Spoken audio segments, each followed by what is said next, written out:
তারাপীঠে সস্ত্রীক পুজো দিলেন উপরাষ্ট্রপতি জগদীপ ধনকর। সকাল 10:20 নাগাদ মন্দিরে আসেন তিনি। দেশবাসীর মঙ্গল কামনায় পুজো দিলাম, পুজো দিয়ে বেরিয়ে জানিয়েছেন ধনকর। भारतीय संस्कार,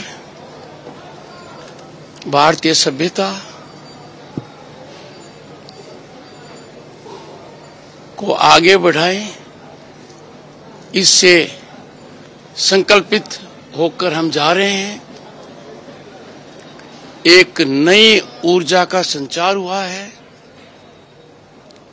जन कल्याण के कार्य में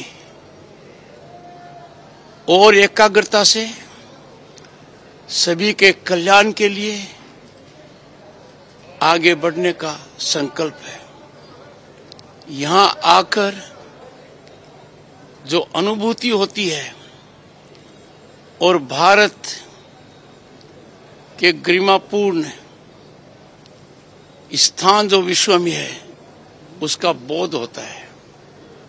मां तारा के यहाँ आकर नतमस्तक हूं और ऊर्जा से कार्य करने का संकल्प लिया है।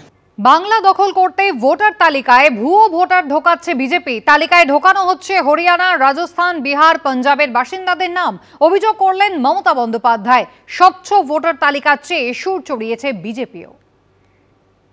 একই এপিক নাম্বারে বাংলার ভোটারের যেখানে নাম আছে সেখানে হরিয়ানা, পাঞ্জাব, রাজস্থান, বিহার সব নাম ঢুকিয়েছে। ধরুন একটা নাম মুর্শিদাবাদে রানীনগরে বাড়ি, মোহাম্মদ সাইদুল ইসলাম, এর এপিক কার্ড নাম্বার যেটা আছে ওয়েস্ট বেঙ্গলে, তার সাথে কানেক্ট করেছে নাম সোনিয়া দেবী। তার বাড়ি কোথায়? তার বাড়ি হচ্ছে হরিয়ানা। মোহাম্মদ আলী হোসেন, রানীনগরে বাড়ি, তার সাথে নাম তুলেছে কার? মঞ্জিত। বাড়ি, তার নাম কি? তার বাড়ি কোথায়? হরিয়ানা। বানেরা বিবি, তাই রানীনগর, তার সাথে নাম তুলেছে কার? দীপক। বাবার নামও আছে। বাড়ি কোথায়? হরিয়ানা। তাহলে ওয়েস্ট বেঙ্গল ভোট দেবে না হরিয়ানা ভোট দেবে ওয়েস্ট বেঙ্গলে? বুঝতে পারছেন খেলাটা? মাথায় কিছু ঢুকলো? বিজেপিও বদ্ধপরিকর পশ্চিমবঙ্গের ভোটার তালিকা পরিচ্ছন্ন করতে। যেখানে বিজেপি সরকার সেখানে বিজেপি কারচুপি করছে, বাংলায় যাদের সরকার তারা কারচুপি করছে। খোঁচা অধীর রঞ্জন চৌধুরীর। যাদের সরকার তাদের দায়িত্ব, এটা কারচুপি করার ক্ষমতা তাদের আছে যাদের সরকার। বিজেপি যেখানে সরকার, বিজেপি সেখানে কারচুপি করে। পশ্চিমবঙ্গে যাদের সরকার তারা কারচুপি করছে। বিধানসভা ভোটের আগে সামনে আসছে ভোটার তালিকায় কারচুপির অভিযোগ। সম্প্রতি দক্ষিণ 24 পরগনার চম্পাহাটিতে এবিপি আনন্দর ক্যামেরাতে উঠে এসেছে এরকমই কিছু ঘটনা। কোথাও ভোটার তালিকায় যাদের নাম উঠেছে তাদের চেনেনি না বলে দাবি করেছেন স্থানীয়রা। আবার এই এলাকার যারা দীর্ঘদিনের ভোটার তাদের নাম রাতারাতি বাদ পড়েছে বলে অভিযোগ। ভোটের আগে ভোটার তালিকায় সেই ভুতুড়ে কাণ্ড। কেউ নেই তবু আছেন, কেউ আছেন তবু নেই। বছর ঘুরলেই রাজ্যে বিধানসভা ভোট। তার আগে সম্প্রতি এই বিষয়ে তথ্য তালাশ করতে দক্ষিণ 24 পরগনার চম্পাহাটি গ্রাম পঞ্চায়েতের 41 নম্বর বুথে পৌঁছেছিলাম আমরা। একাধিক নাম ভোটার লিস্টে নথিভুক্ত হয়েছে। সব থেকে বেশি নথিভুক্ত নাম হয়েছে এই বুথেই। স্থানীয় বাসিন্দাদের একাংশের দাবি, এখান থেকে যাদের নাম ভোটার তালিকায় নথিভুক্ত করা হয়েছে তারা এই এলাকারই নন। দেখতে পাচ্ছেন একাধিক নাম, ছবি সব রয়েছে।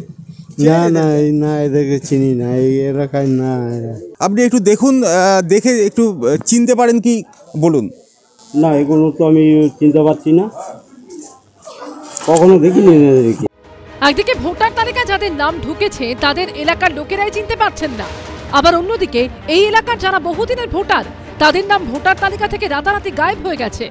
এবার বলে তোমার নাম নেই, তোমার অসুখ করেছিল, সেখান থেকে আর ভোট দাও না, আর নাম কেটে দিচ্ছি। আগে দিতাম 2 বছর কার্ডের নাম নেই, ভোট নেই, কার্ডের নাম ওঠেনিটা কি দিয়ে গিয়েছিলাম, ফিরে চলে এসেছি। যারা কাগজ দিতে তাদের বলেছিলাম যে ভোটের নাম ওঠেনি।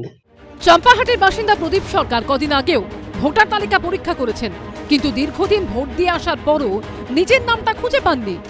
আমি এক সপ্তাহ আগে লিস্ট দেখেছি যে ভোটের লিস্টে ডিলেট লেখা আছে। কাকে জানাবো আমি তো কাউকে জানাতেই পারলাম না। সদস্যদের বললাম, সদস্য বলে হয়ে গেলে কি করব। কিন্তু ভোটার তালিকায় ভুয়ো নাম তোলা কিংবা যোগ্য ভোটারদের নাম বাদ দেওয়া এটা তো সহজ কাজ নয়। কাদের পক্ষে এটা সম্ভব, শাসক না বিরোধী? সশরীরে আমার ভেরিফিকেশন হবে, তারপরে মানে ব্লক লেভেল অফিসার যদি ইয়েস আর নোর মধ্যে যদি ইয়েস করে, তারপরে সেটা ইআরও মহকুমা শাসকের পর্যায়ে যাবে। তিনি চূড়ান্তভাবে সিদ্ধান্ত নেবেন যে একে ভোটার তালিকায় নাম থাকবে কি থাকবে না। এন্টার প্রসেসটাতে রাজ্য সরকার ছাড়া অন্য কারো ভূমিকা এখানে নেই। পুরোটাই রাজ্যের প্রশাসনের উপর ভিত্তি করে নির্বাচন হয়, ভোটার তালিকা সংশোধন হয়। এ রাজ্যে ভোটার তালিকায় কারচুপির অভিযোগ নতুন নয়। অনেকে মনে করিয়ে দিচ্ছেন বাম জমানায় ভোটার তালিকা নিয়ে কারচুপির অভিযোগে তৎকালীন রাজ্য সরকারকে নিশানা করতেন মমতা বন্দ্যোপাধ্যায়। এখন ভোটার তালিকায় যে ভুতুড়ে কাণ্ডের অভিযোগ উঠছে, তাহলে তার দায় কার? রঞ্জিত হালদার ও সৌমিত্র রায়ের রিপোর্ট, এবিপি আনন্দ।